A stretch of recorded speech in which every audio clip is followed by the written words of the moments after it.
ស្លប្រហើរល្ពៅជាមួយនឹងសាច់ជ្រូក3ជាន់បងប្អូនដាក់ធ្វើការដាក់សាច់តមកដាក់ស្គ្រីបានបុកជាមួយនឹងមើលខ្ទឹមសហើយនឹងម្ទេសដាក់ចូលបងប្អូន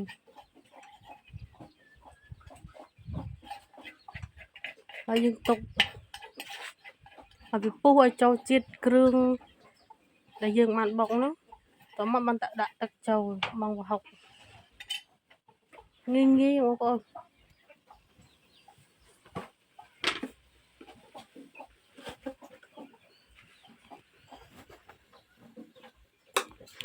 ក៏ប៊ីចេងអំបិល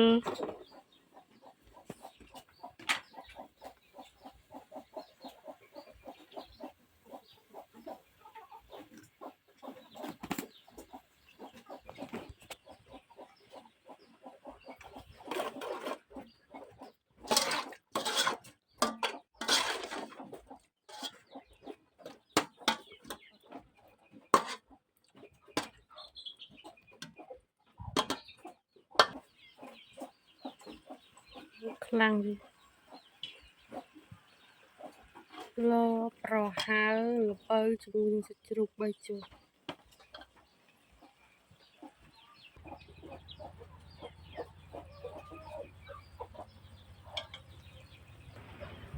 ចាក់ទឹកចូលបងប្អូន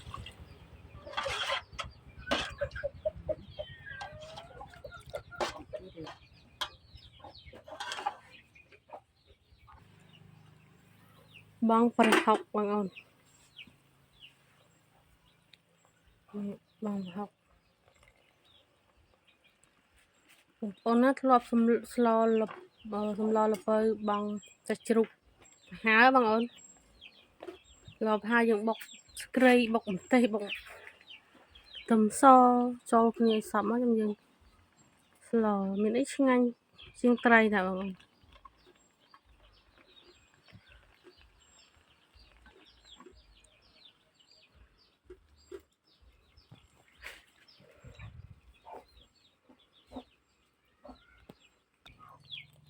នេះបងអូនធ្វើការបុកល្ពៅរួចហើយបងអូនធ្វើការភ្លក់